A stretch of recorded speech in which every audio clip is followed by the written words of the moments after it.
I was pretty much a loner at the age of 21, 22. When I entered the academy, it was as if I found a whole new world. I made the rank of sergeant, and at that point, my drinking had really developed into a big problem. The one thing I was not good at was realizing the help I needed myself. And I know for a fact that there are cops out there that have experienced exactly what I've experienced and don't understand why. And my oncologist said, well, cancer spread. The chemo is not working. So I said, okay, what do we do? He said, go live your best life. Now, what I heard was, you're going to die in 3 months. Welcome to Respond to Resilience, along with my co-host Bonnie Rumley. I'm David Dashinger. In this episode, we'll be speaking with Rob Rudewicz. He's a retired Hartford, Connecticut police officer. We'll talk about having a non-traditional police career, addictions, ACEs, which is adverse childhood experiences, depression, vicarious traumas, and I think we're going to talk about retirement as well. We remind you to like and subscribe. Our YouTube channel is Respond to Resilience. We're on Facebook, Responder Wellness Inc. and Responder TV, bbsradio.com, all the podcast platforms. And please go to our website, respondertv.com, for past episodes and guest information. We'll be right back to speak with Rob after this. In this family, more of us die by our own hands than by the hazards of the job. In this family, up to a quarter of 911 telecommunicators have symptoms of post-traumatic stress. In this family, our mental health and wellness are in crisis, while responders are quietly suffering. In this family, many struggle with job-related stress, burnout, trauma, sleep disruptions, substance abuse, and relationship problems. In this family, we can help the helpers. with vital information and resources, resilient strategies, and success stories of overcoming the obstacles. In this family, no one is alone.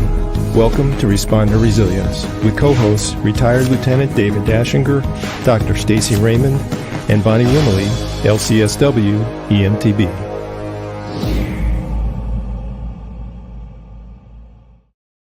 In this episode, we'd like to welcome Rob Rudewicz. He retired at the rank of captain from the Hartford, Connecticut Police Department after a successful 20-year career. He held a variety of traditional and non-traditional positions, including acting chief of police. His early experiences growing up in the city, combined with his police career, contributed to a long-term battle with addiction to alcohol, depression, and anxiety. He shares his struggles over the years, as well as his ultimate success in finding true recovery, honestly and openly with us on this podcast. Rob, a warm welcome to Respond to Resilience. Thank you, David. Thanks for having me. And Bonnie, thank you for the invite. It's really good to see you again. Bonnie and I go back a few years when I was still up in Connecticut, and I was connected to her trauma support group through my work with Aware Recovery Care in bringing first responders there, and I just the realization I have now about sitting in on those groups, my intentions, my reasons for going were to bring someone, to get them the help that they needed. But, as I sat there and I listened to some of the men, I was pretty amazed at how much vulnerability was expressed in those rooms. And that was something I struggled with for a long, long time. So I think that, in a roundabout way, those visits opened doors for me. Mm-hmm. Well, it's great to hear that. Obviously, we always aim to have an impact, and sometimes we don't always know the impact we have, right? No. But getting connected with you way back when was really important to Stacy and I, especially because we were in the infancy of the team and all the work that would become what it is today. So we're grateful to you for being on that journey with us in the beginning when we were just getting started out. So thank you for that. Well, thank you, because it got me out of the office for a whole day. Good. Well, I'd love to ask you, for our viewers, I know a little bit more about you because we had that connection before, but I would love for the viewers and listeners to learn a little bit about you and what led you to police work in the beginning. Well, it was really kind of I call it an accidental journey into police work. It was not anything that I aspired to. It was not anything that I, sat down as a kid and dreamed of. Sure, I played cops and robbers, and I played, cowboys and army men and all that stuff as a little kid. But I didn't have a real desire to be a police officer. I just couldn't see myself doing that job in my later years as an older teen or as in my 20 something. But what led me there was I have an older brother, and that's all he thought about. From his late teens into his early 20s, that was all that he thought about, was becoming a police officer. With the days of Hill Street Blues and those 1970s cop shows, Serpico and those sorts of things, and that's all he talked about.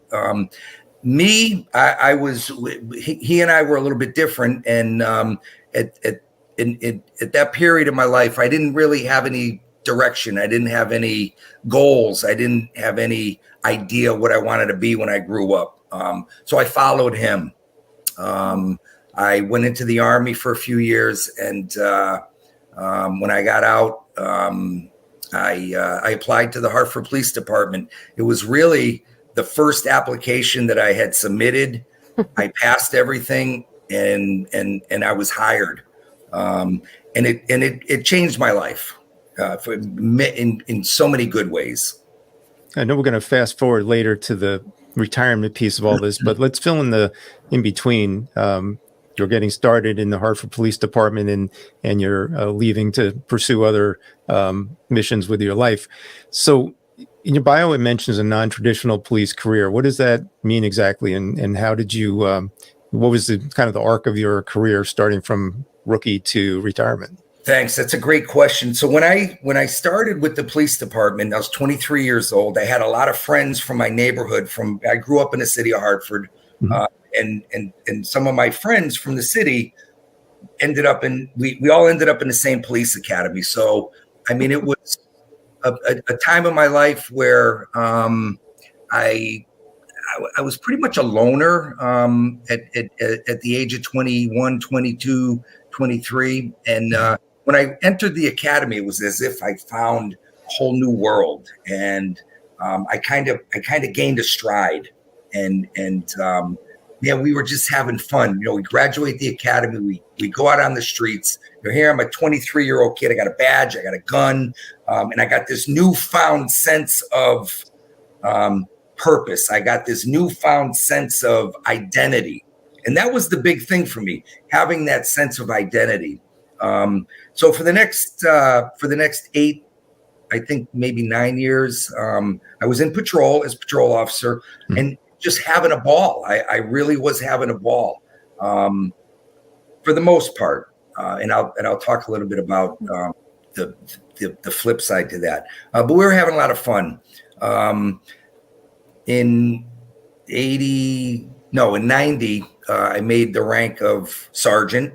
And at that point, my drinking had really developed into a big problem in the late 80s, and everybody knew it. I mean, it was pretty obvious, the way I would show up for work, and the way my friends would end the night at, say, midnight, go home, and I would just continue throughout the night. So I ended up going into rehab because it was a way to get away, and my wife at the time said, you better do something or we're done. People at work were, there were the whispers and those sorts of things. So I went into rehab. When I got out, the department was just starting to develop an EAP program. I was close with some of the executive board members on the union, and they approached me and they said, listen, we want this thing to take off.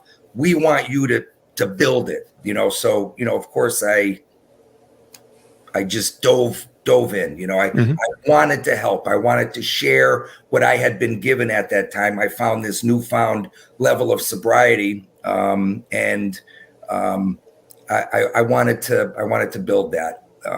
So that's where my non-traditional piece kind of came in, and I was good at that.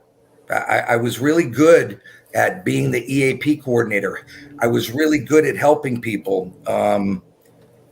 The one thing I was not good at was realizing the help I needed myself.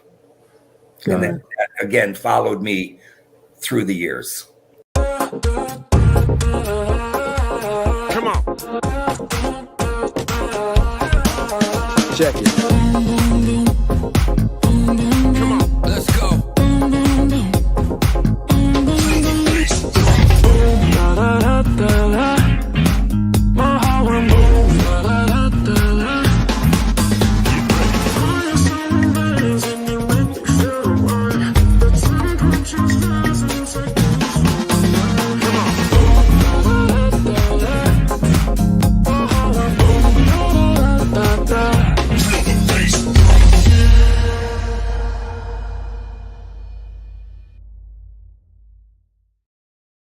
That really segues, Rob, into the next thing that I wanted to ask you, which is that we know cumulative effects of stress impact us in our personal life, but on the job as well. How did that trauma, and please, as much as you're willing to share, how do you feel that impacted your career at that particular time? Yeah, it's a real interesting question, and it's not anything I really thought about until I wrote my story in this book. And I in reflecting for writing that story, for writing my story, my journey, I really had to think about how the job impacted me and how I impacted myself on that job. And as a young boy, and I never gave it a lot of conscious thought, because I never thought of the things that I experienced as a kid as traumatic, because I have friends that I watched recover from Sandy Hook. I have a friend who his first year on the job, he had his throat slit.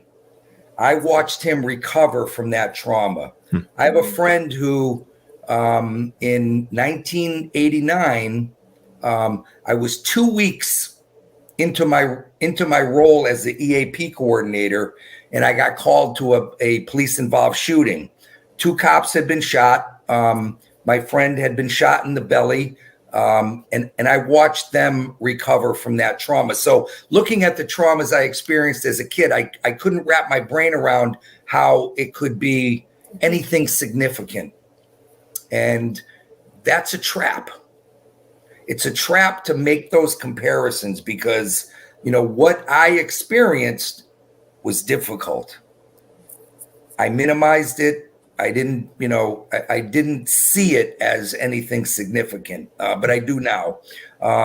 So, we talk about the ACEs, the adverse childhood experiences, and I think there's 10 of them that are relatable.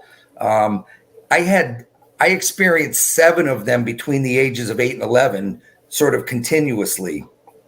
And that, those ACEs, the physical abuse, the neglect, sexual abuse, domestic violence, addiction, alcoholism, those kinds of things that I was exposed to. When I went on the job and I would get called to a child abuse or a domestic violence or some kind of an assault or something, walking out of there feeling like, wow, why do I feel so depressed over this? Like I couldn't make the connection that my traumas were getting poked unbeknownst to me, and I would walk out of there and not understand why I was feeling the way I was feeling. So in that respect, the depression and anxiety would just get triggered. because I grew up depressed as a young kid. What you're describing it's so common, or we have a first responder, police officer in our office. We say, tell me about some of the traumas you've endured. Oh, I don't have any trauma. But then when you start talking about it, all of the things you mentioned come out. But obviously trauma therapists look at it through a trauma therapist lens, and we title it something.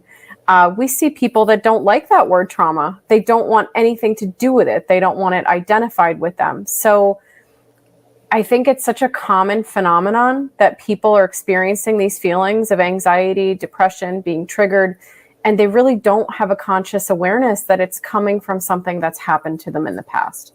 Correct. And that, that was part of the motivation when I thought about doing this, having this conversation. The sort of the motivator for me is that, I'm not out here talking about what a wild and, crazy police career I had. I'm here because, there are, and I know for a fact, just like you described, that there are cops out there that have experienced exactly what I've experienced and don't understand why. They don't understand why they're walking out of a call feeling depressed when it was just a routine, as we say it, domestic violence, or, another kid got abused, another addict died, or another, alcoholic was taken to the hospital. Those sorts of things that just, we have that trauma response that we don't realize is a trauma response. Exactly. Right? Yeah. So Rob, can you make connect the dots between the calls? Well, let's go back between the childhood experiences, the calls where, as you said, they got poked or activated, and then where it led you after that in terms of, seeking help with mental health or addiction. Sure. So when I was 12 years old is when I picked up my first drink. It was the very first time I got drunk, and I really liked it because I kept doing it. I became a pretty regular user of substances from the age 12 on. That was after, between the ages of 8 and 10, experiencing a lot of trauma, childhood trauma. I was pretty depressed, but I always put on a good face. And what I've come to understand is that, that was my rage, but all that rage was turned inward because I didn't know how to express it. And I was afraid to be honest with you. And so, I would go on calls. I would go to work, and just be severely depressed. In fact, I remember one time I was walking a beat, and I had my head down. I was just kind of looking at the ground, and I can remember how depressed I felt that day. And there was a little kid. He was probably about 10 or 12 years old, and he walked by me, and he stopped in front of me, and he said, "Hey, you're the police, man. Pick your head up." Like, just like that. And it was like, holy cow, So I knew I had to put that game face on. And so, I would get out of work, and I would have to drink. I would just have to drink because it would be so uncomfortable, and not understanding why I was so uncomfortable. But the kind of the catch is this, that if you know anything about alcoholism, if anybody knows anything about alcoholism, there's something called the phenomenon of craving. And once I put alcohol into my body, I can't stop drinking. It's just the body won't allow me to stop drinking. It's the allergy of the body, as we call it. And I would think about drinking, which is the obsession of the mind, right? Thinking about, I can't wait to get out of work so I can find that relief. And I'm only going to have 3 beers. I'm going to be home by midnight. I just didn't know it was going to be midnight the next day. And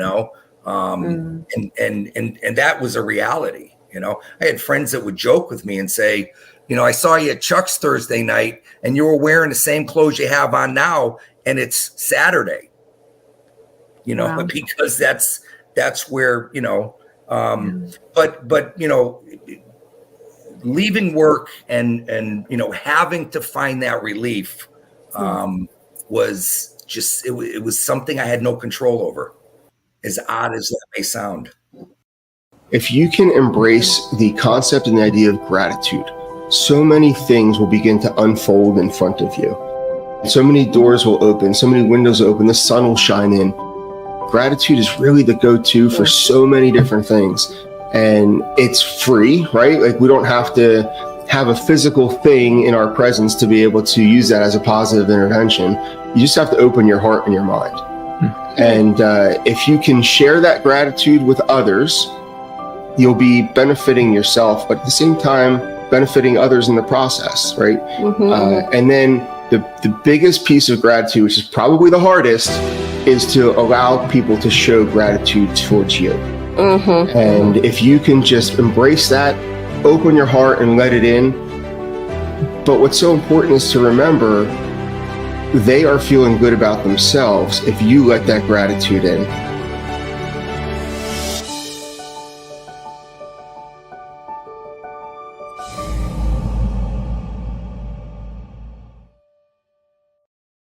Some people may consider it odd. Unfortunately, we hear it so much that it's our norm to hear that statement.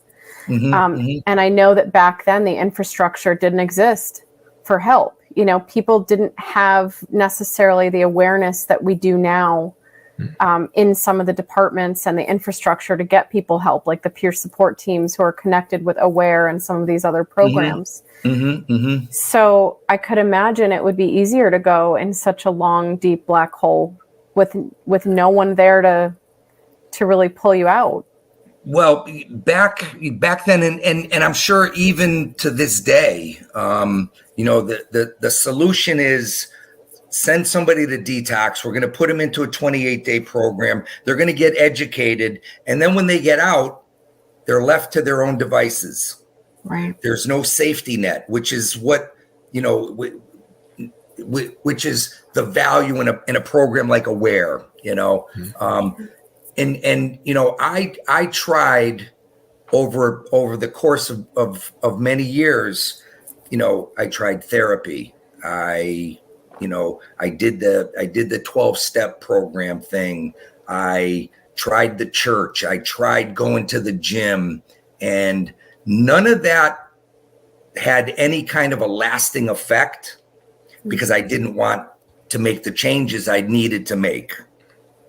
I didn't want to get honest and look at what was going on in my psyche and in my emotions and the necessary changes I needed to make. It was, well, if I do this, then I'll be okay. Well, if they would stop doing that, I would be okay.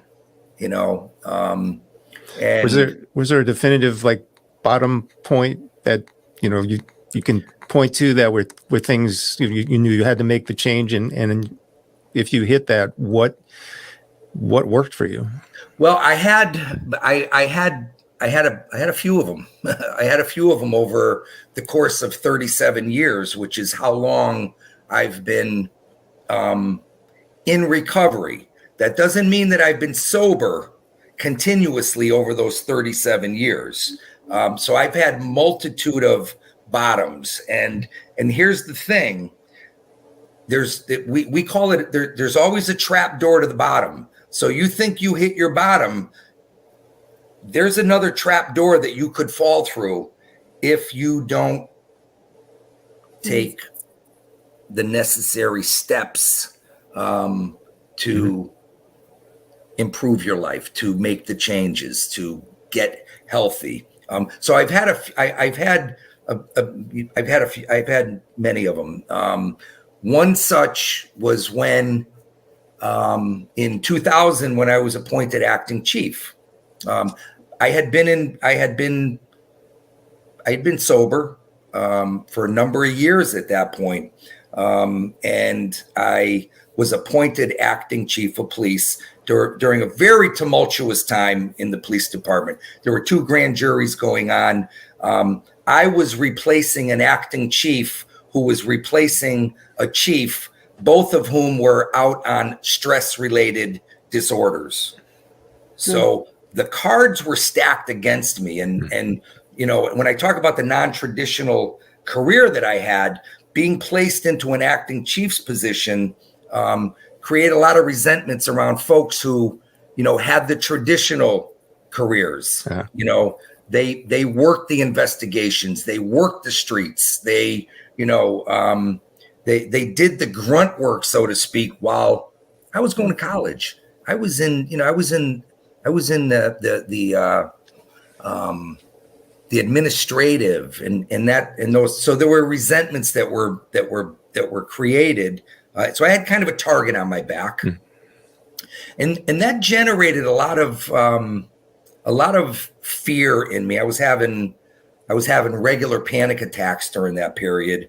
I really had a sense of not achieving what I've achieved in a legitimate way. So it's that sort of that imposter syndrome that we hear about. You know, I really felt that. And so I had a lot going on. I was not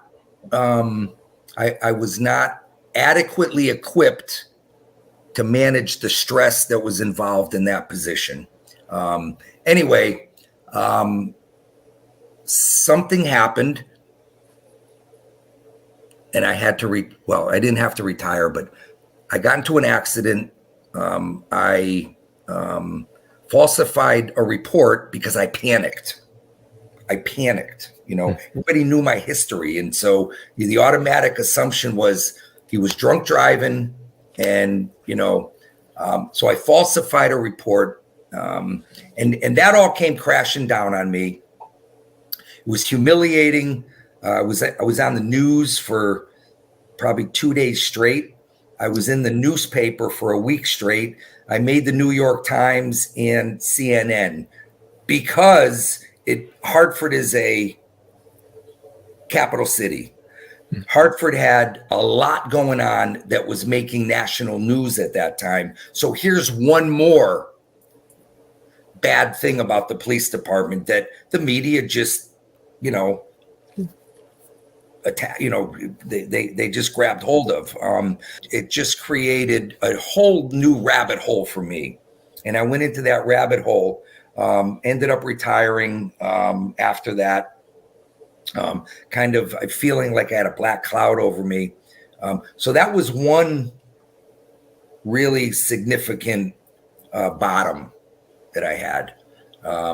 Over the next 10 years, I bounced in and out of recovery. I would grab it. I couldn't grab it. I always had a good job. You know, as we say, I clean up nice. You know, I had a lot of friends. I had people that were, you know, backing me. I had people that had my back. I had people that were supporting me and wanting to see me do well. And time after time, I would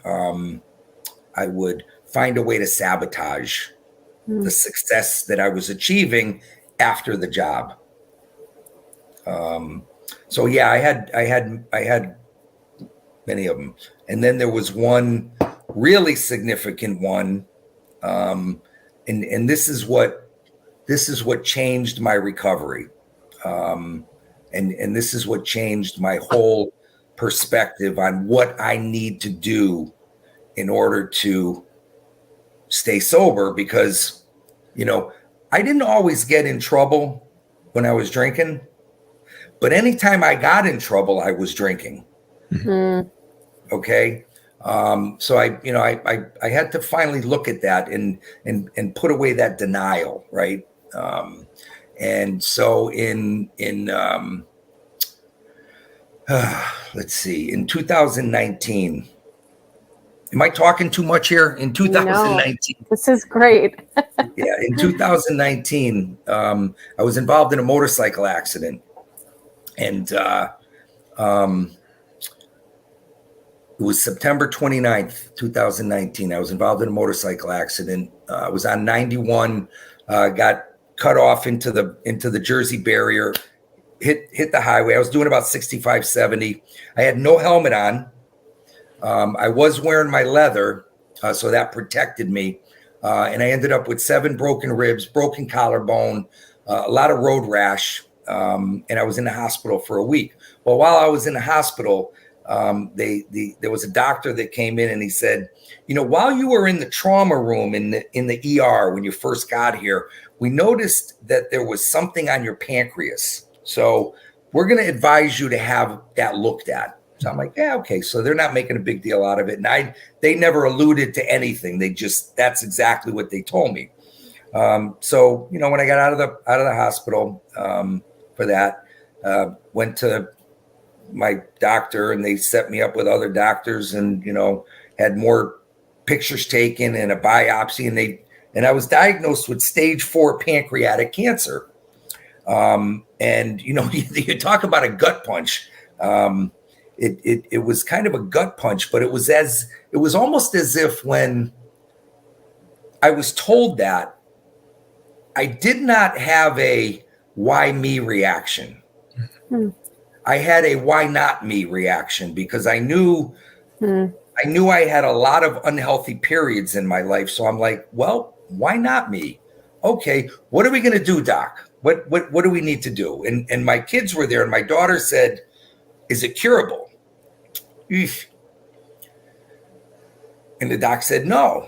And I said, okay, what are we going to do? He said, well, we're going to, let's see what our surgical options are. And, we're going to look at chemo. And so luckily they were able to surgically remove it from my pancreas, but it already metastasized to my liver.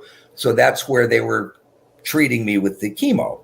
So I started chemo. And then within 3 months, I had to go for another scan to see how effective things were going. That was in March of 2020, right at the beginning of COVID. And so I went, had a scan, and my oncologist said, well, cancer spread. The chemo is not working. So I said, okay, what do we do? He said, go live your best life. Now, what I heard was you're going to die in 3 months. That's what I heard. And I said, well, what does that mean? He said, well, just go live your best life. Go live your best life. But in the meantime, we're going to try some different things. And so my first question to the doctor was, and this is the absurdity. I said, well, would it be okay if I had a couple beers while I'm on that chemo? And he said, yeah, you can have a beer with dinner or something if you want. And so I left the office and I called my friend and I said, hey, guess what? The doctor said I could drink all I want. So that was my, it was like, okay, it's going to be party time, And so for the next 5 months, I was having a lot of fun. I'm not going to deny it. I met up with an old friend who is now my fiance, and we became kind of drinking buddies, and we had a lot of fun, went traveling, and then in November of 2020, this is where when I talk about that trapdoor, we think we have a bottom, but there's a new trapdoor. Well, we were out. And it was the Thanksgiving 3-day period, day before Thanksgiving, day after. It was the day after Thanksgiving, and we went out drinking, and I got into an accident, and the accident was not my fault, right? But the DUI was my fault because I ended up with a DUI. Okay, so.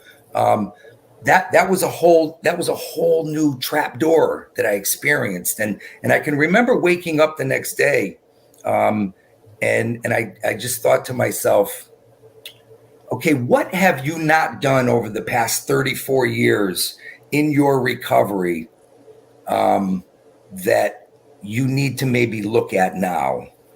Responder Resilience is your place for insightful discussions for emergency services professionals, including law enforcement, EMS, fire service, 911 telecommunicators, animal control, rescue squads, K-9 officers, corrections, trauma-informed therapists, and agency leaders. We bring you leading experts and influencers in emergency services, sharing knowledge and tools to improve the culture of wellness and to inspire excellence in leadership. Tune in live every Wednesday at 7 p.m. Eastern Time for the weekly premiere on YouTube and Facebook. Or stream episodes anytime on ResponderTV.com or on your favorite podcast platform. Stay current with hot topics, informative content, and get valuable insights on how to lead a healthier life both on and off the job by subscribing to us on YouTube and Facebook. Responder Resilience is committed to our family of public safety professionals. Remember to like and subscribe today.